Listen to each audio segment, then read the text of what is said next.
Isabel is going to be staying on with us, and we're also going to welcome Angela Souther from Oracle NetSuite and Itai Cervinka, co-founder at Multibank.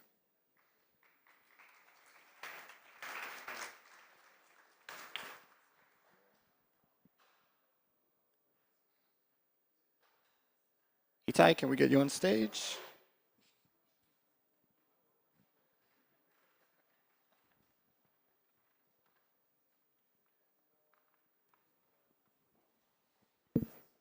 All right. Now, to warm us up for this next section, I want to go around and ask what's one common misconception you see startups have when it comes to either the early stages of funding or setting up their financial infrastructure once they have the money to start operating. Okay, I'll start. Yeah, let's start with Hi, you. everybody. My name is Itai Cervinka. I'm the founder of Multibank. So actually, I think that the misconception among the startups is actually that they have a belief that seeking for investment is critical for the business to be thrive. And I think they need to focus more on building the financial infrastructure before they're talking with the investor. So I talking from my own experience, and I'm saying that in the beginning you have your idea, in the end it's actually continued what the other panel said, and you so willing to do it and to execute whatever you think that it's take your focus from what you actually need to check. Because sometimes we have a great idea and we are sure it's going to happen, we have it on paper, but we didn't test it. And we're going to the investor and we find ourselves only working and pitching investors before we have a proof of concept. So I think this is the most misconception. Yeah, so not just focus on getting external funding first. Exactly. Isabel? I think I'm going to repeat what I said in the previous panel. From my experience working with early stage deep tech startups, founders or CFOs don't get a lot of importance to the financial side of their business. They might pretty much focus on the technical, on the technology and the work they have to do, the technical milestones, but not on the financial or the business commercial side. Yeah. As I said, I asked one of them, what is the price? Are you thinking of what is the pricing strategy? And he couldn't even answer. And he even said, this can come later. No, I think from the very beginning it's important that you start to making these questions, even if you do not have the final pricing, but you start to think about it. And this is homework. Yeah. And That's why we decided to host this event, so we force people to come and think about it. Angelo, what did you think? Well, here opens up a big gate because, in my opinion, one of the biggest mistakes they do, it's not setting up properly the operations, first of all. And I've seen many early stage startups not thinking about it. How am I going to do this? How am I going to set up this? And how can they track the financial streams?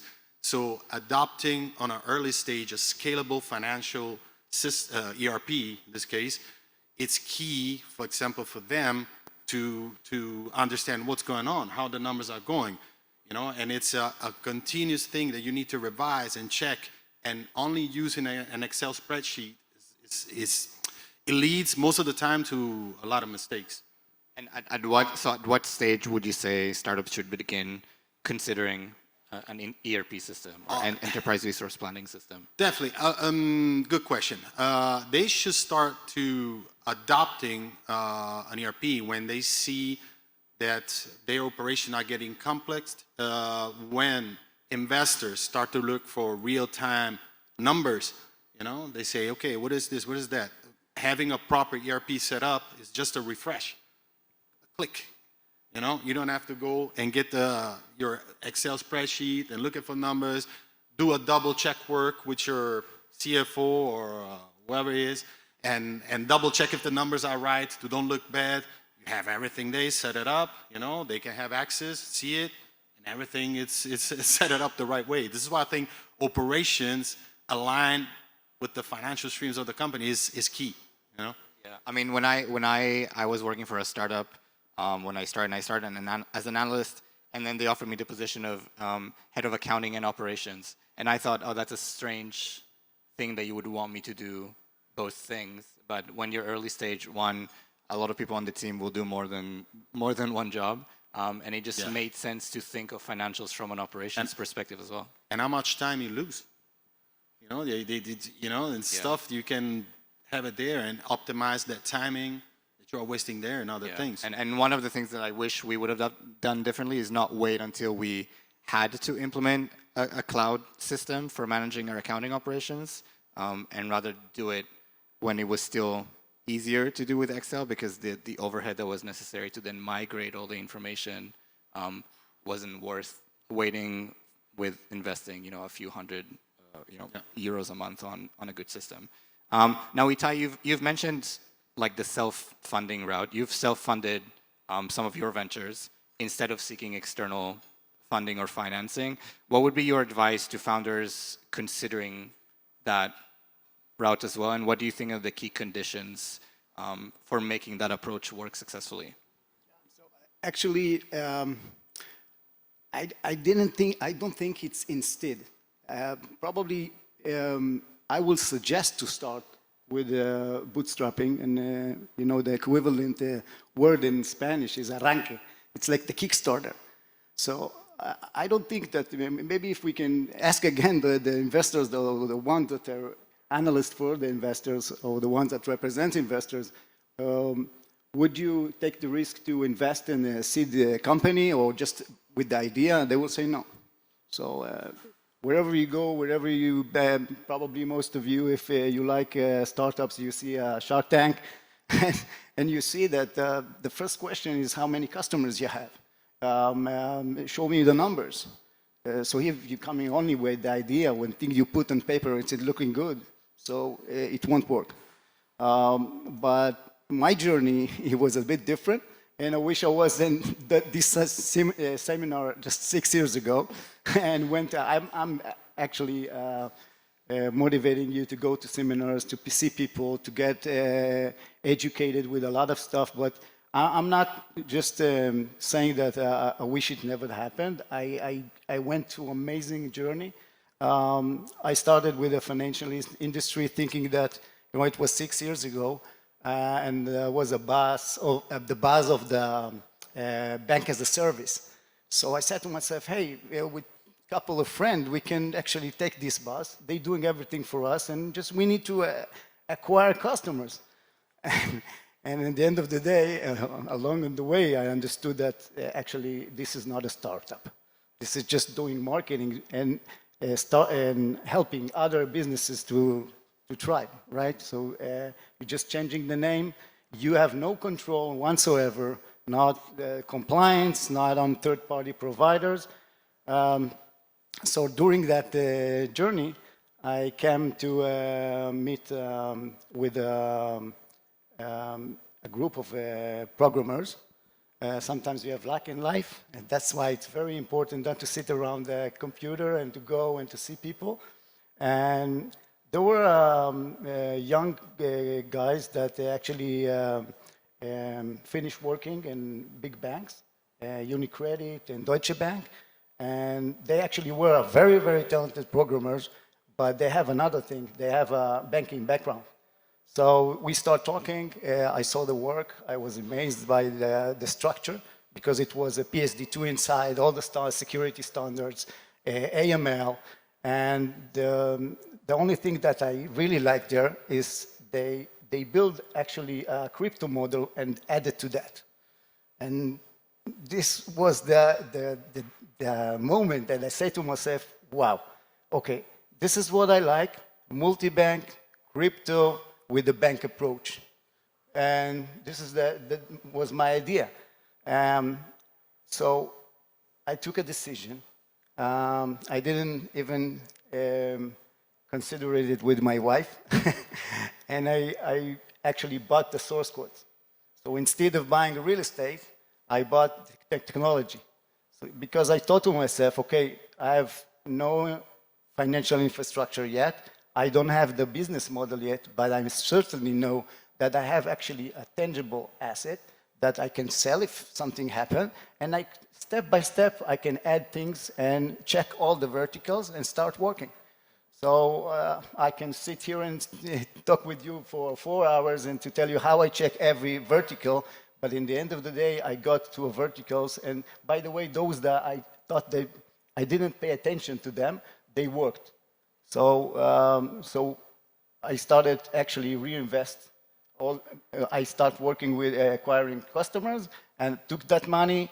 I even didn't use it for myself, and I reinvested with another integration, with another things. But along the way, you actually understand how many things you can actually save, how many money, how many cost you can save by learning all the aspect of your business. And when you're coming to investor and he gives you money, you're just doing a shop list. And you say, okay, this, for example, very simple thing, SSL certification. So you can spend $2,000 a year just for the certification for the URL.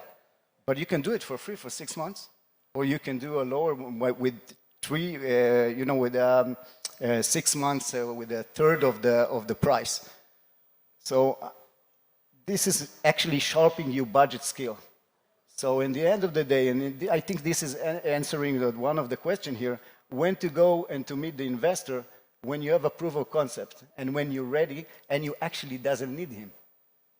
Okay, because you're doing well, you have income, but you want to be bigger. You want to grow, you have another ideas, and actually your story is giving a lot of security for the investor. Say, okay, he knows what he's doing, he actually survived and pay himself living by doing that.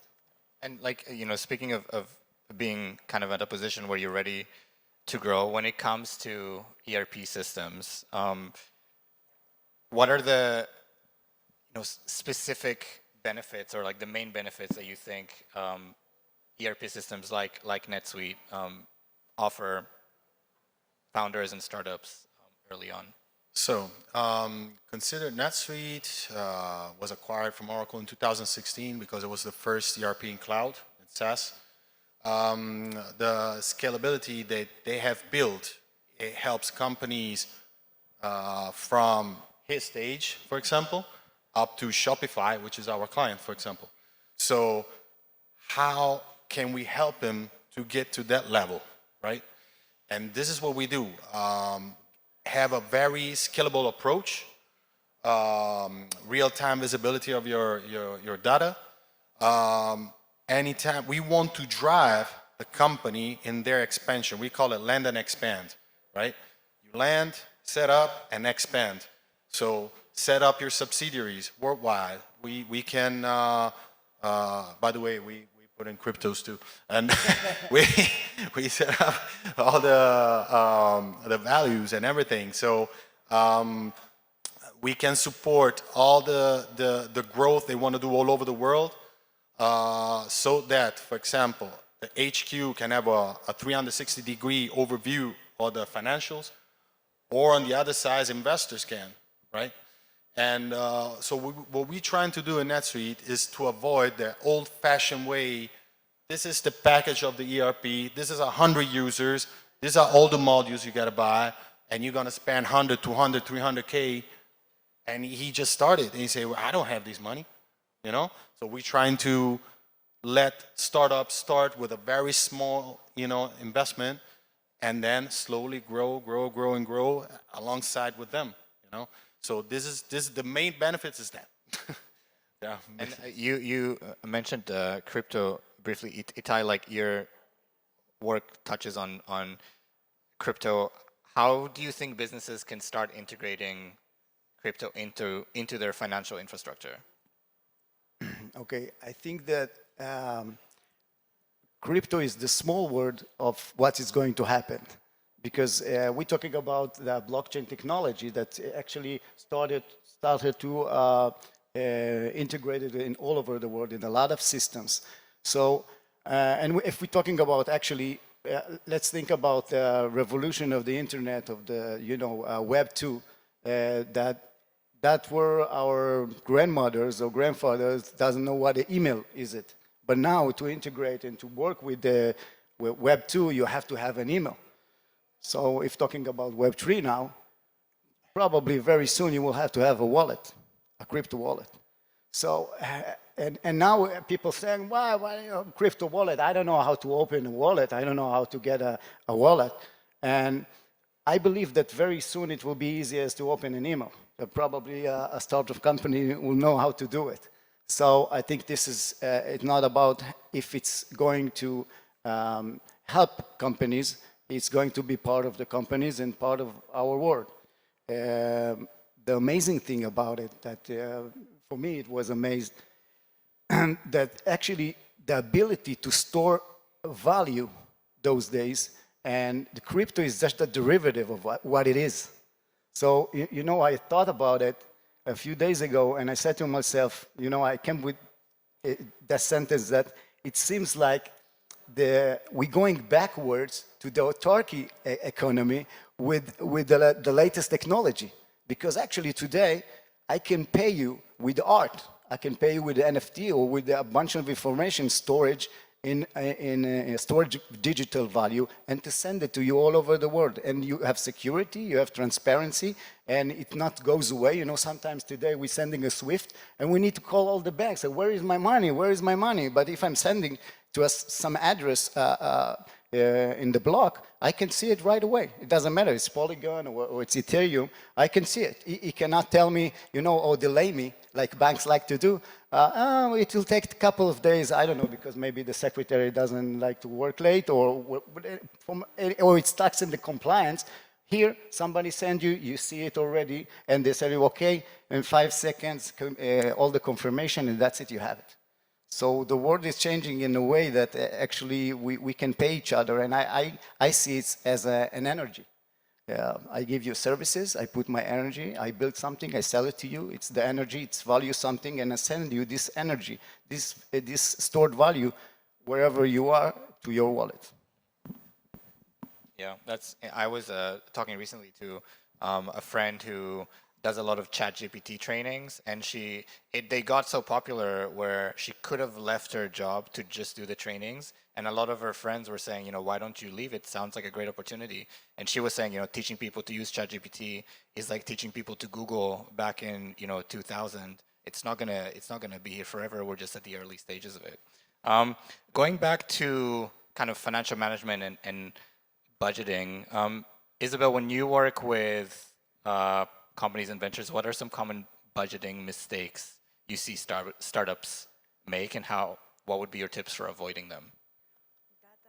This is a very good question, and you would be impressed, because one of the common mistakes, at least for the Spanish companies, is that they underestimate the salaries of engineers or data scientists. It's amazing. That's everywhere. And that's everywhere. Okay.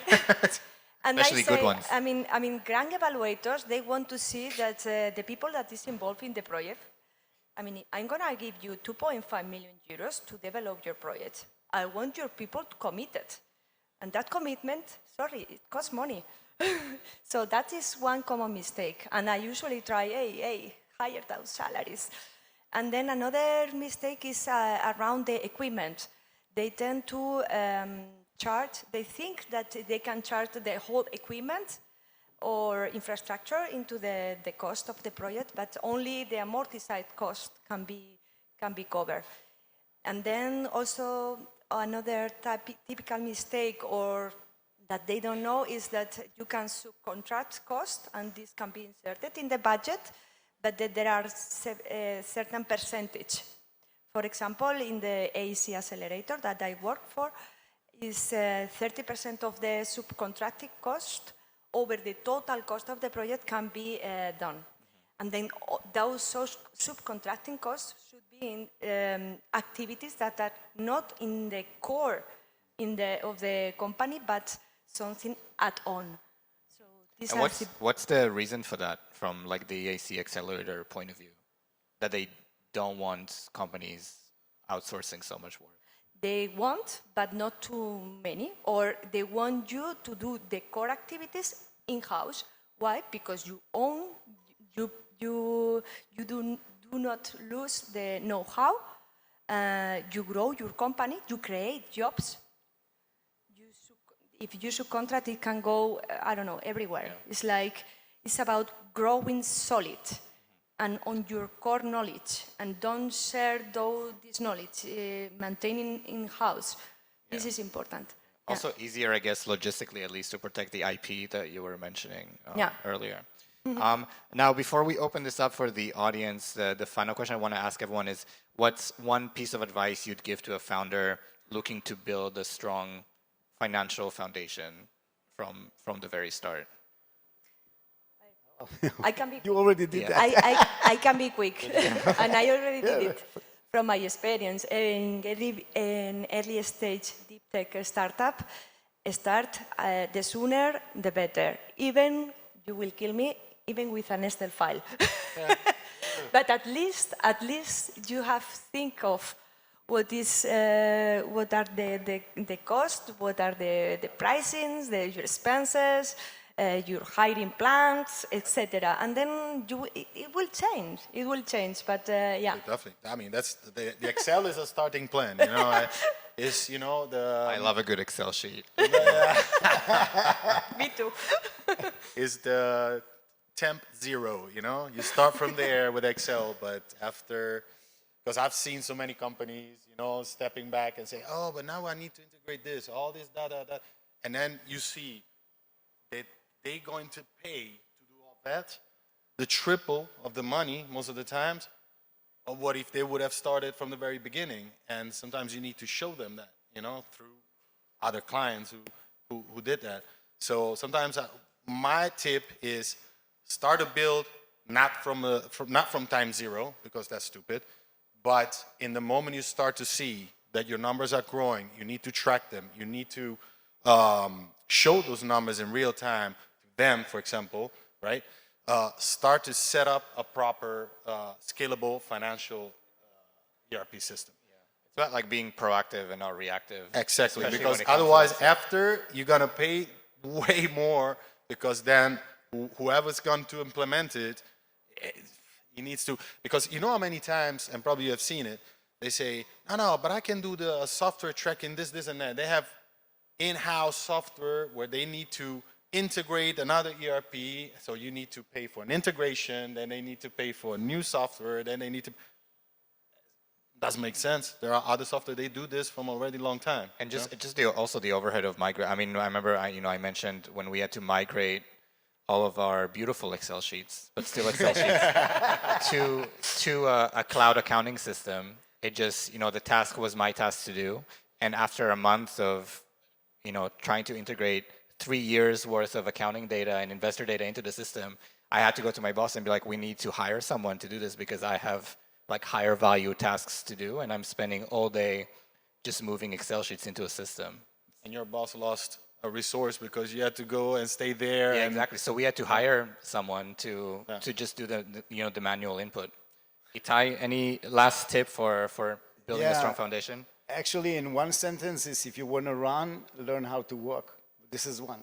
In 2 sentences, if we have time. No, I'm just kidding. The other thing that I just wanted to share is actually don't be afraid to launch.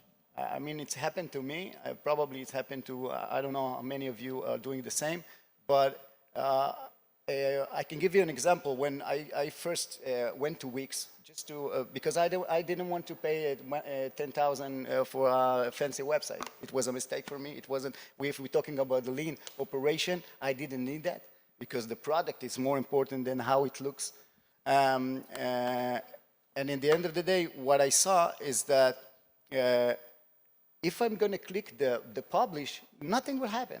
Not all the world is going to see it in one. It's okay. So I'm saying you have something, you start working, launch it. Because you have to understand that all the biggest startup that we see, they did the same thing. I mean, Airbnb launched it, I believe, 3 times. It was Air, Bed, and Breakfast before. And Twitter is the same. Twitter is the worst. I mean, they started, they did everything. And then at the end of the day, they discovered that iPhone is going to go with the podcast of YouTube, the iTunes. So they needed to shift and pivot and to do something else. And now it's Twitter today. So don't be afraid. Just start walking and then you're going to run. The best advice I ever received was from an investor that we had in the startup I was working with, and she was an Apple executive who like invested very early on in our project before we had even like a prototype. And her advice to us when we were building the MVP was to not let perfect get in the way of the good. Like you have to trust that what you have is good enough to launch and then tweak it, because if you don't launch it, then you also don't get the feedback and know how to improve it anyways. So yeah, great advice. We're going to open it up to the audience now. So if anyone has any questions, yeah, we have one over there. Thank you. Guys, when it comes build versus buy, you were more or less touching the subject. From you guys' perspective that you are selling, what is the pitch you go to businesses and say, okay, instead of build inside because it's not your core business, as Isabel was mentioning, how do you pitch in and, hey, buy from me, because if not, you are losing money or you are not. See what I mean? Yeah. My personal advice, because before Oracle, I was in Berlin in the startup ecosystem. So I've seen many of these. I was working with Rocket Internet. Probably some of you know it. The point is, many pitches and decks I've seen, this is what we were talking before, I see that they miss the feature benefits, right? I mean, I'm bringing on my deck the features and the benefits. Like she said, we want to trust the people. We want to see who's behind and what are you bringing me, no? This is the question you ask. So focus on the benefits, not on the features. I don't care about the features. Features, in my opinion, there are a million companies doing the same thing or the same idea. But what do you solve to me? What is the benefit you bring into me, to him? What is the benefit? And this is how you convince them, you know, on your idea. It's the benefits. Because features, you know, how many companies you have doing the same thing? But what makes the difference? You know, this is, in my opinion, this is my best advice. I totally agree, and I would like to elaborate it, you know, just to give an example. Along the way, you know, I met a lot of people, and when they ask me, what do? I start talking about the features. Hey, I have that, and I have that, and I didn't give actually solution. And then I found a guy that told me, you know, if you want to know if you know about something, you try to explain it to a 4 years old. And then I came to a point that I'm talking with a 4 years old, and he asking me, what are you doing? And I said, you know, I'm happy people just send money around the world with no problems, very secure and in a bunch of seconds. So I think that you need to ask yourself, and not just to ask yourself in front of the mirror, just to go around, talk with people, and check yourself what your answer is. And when you're satisfied with the answer, because for a long time I wasn't satisfied with my answer, then you go and you pitch it. I think what we are talking here is about the value proposition of your product or your service. And this is something that you need to study and if possible, quantify. What is the value? If I save you cost, how much? How much percent? If I help you to save CO2 emissions, how much? If I have whatever, you can quantify. So try to at least 2.3, 4 points and make some quantifications of what is the value, and think of the customer. If I would be the customer, why I would buy your product? Because this is there. If I can add on top one thing, this is a topic you discussed in the panel before. They said, don't prepare those crazy Excel spreadsheet full of numbers, because after 1 month, you're going to change them all. So just give a streamline of what's, you know, the main cost, the main investments you got to do, what you expect, a realistic forecast, because sometimes a big mistake is being too optimistic on the forecast. Don't be optimistic. Always think on the worst, you know, it can happen. Because otherwise, 1-2 months, you got to change all those numbers. and they're gonna think you lying, you know? We used to present different scenarios of like success to show like what's kind of like the worst case scenario, what's the best case scenario. So they have like, because you're never gonna hit your targets right on when you're like early stage. So what is, you know, the difference that could work? Any other questions? I see someone in the back. Yeah. Yes, good afternoon. My question is mostly directed at the public sector. I'm personally working on an institutional entrepreneurship, and what can I not miss in the budgeting of an institutional entrepreneurship when it's not a round of investors I'm dealing with, but with government authorities? It's very difficult to say from my experience because I'm pretty much focused on one scheme. But my recommendation would be to go to the guidelines and read them carefully in order to understand what is eligible or not as a cost. And then if you don't understand that, because it's usually difficult to navigate through this type of guidelines, look for help. You can always contact a consultant or go to the national contact point, that they are always helpful for this type of things. Thank you. The thing is here, there are no guidelines because this is really new. Yeah, maybe I will get the details and discuss later. Okay. Do you have any other questions? All right, we'll get one in the back first. Hi, my name is Abdel Fattah. First of things, thank you guys for this meeting. And my question is, in the end, it's like for the investors, we are like kind of coins walking. It's like I want to spend 2, at the end of the day, earn like 10. It's something behind like fun for them, because I can tell they've got like a lot of shit of money.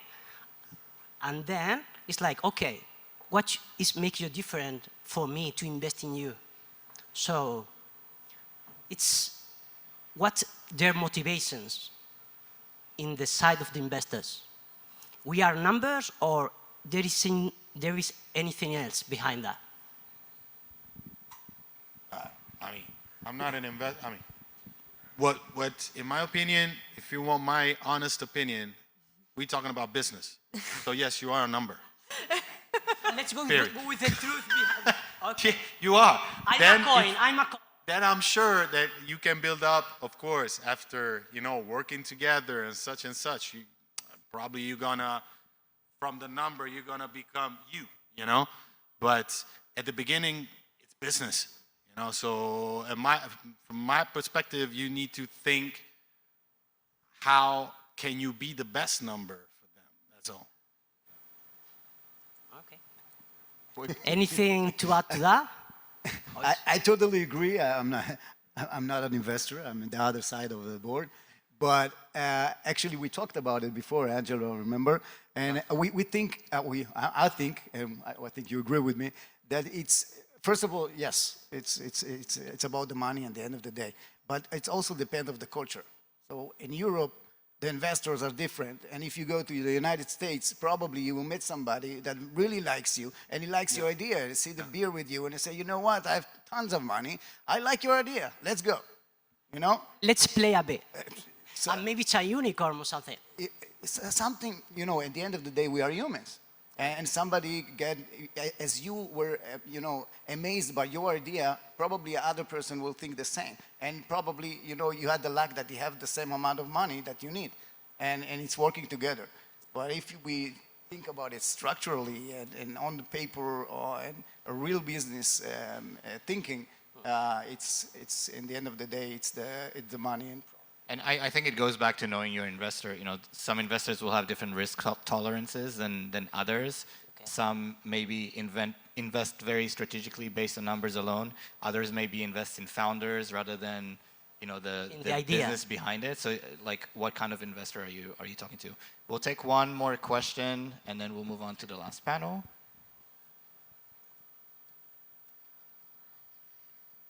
Keep this one quick. All right, thank you. Actually, quick, and I have 3 questions, actually. But it's going to be very quick. From the previous panel about the red flags and all the things, plus now that how you have to prepare for finance and everything, my question is, because I haven't heard anything about it, which is, does it important, for example, for startups that we have at the beginning, to be mentored by association, group, federation, like, I don't know, Talent Lab in Malaga, Malaga Tech, maybe Marbellup, or anything that before.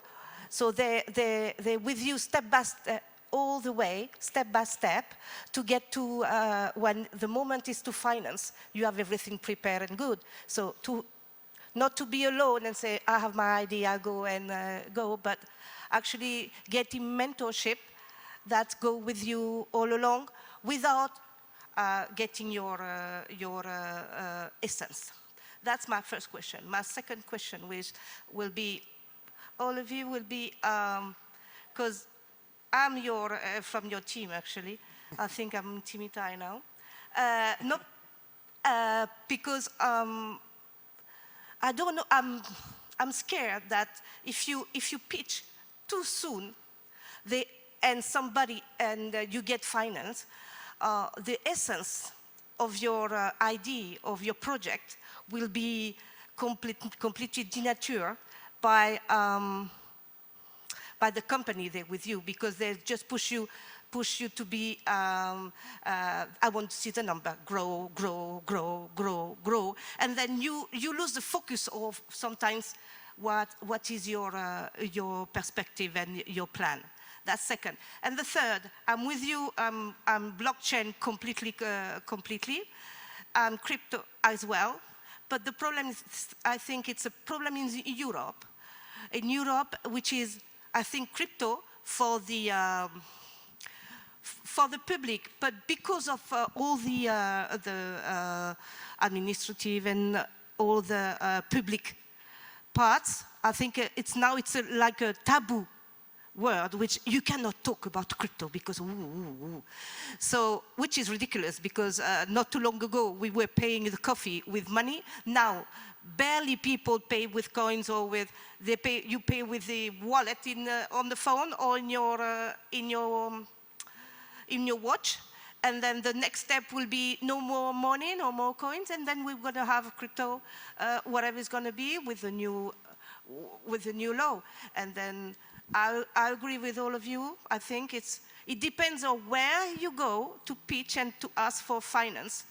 There's a cultural fact. I live now in Europe. I was living for 20 years in the United States, and the difference is abysmal.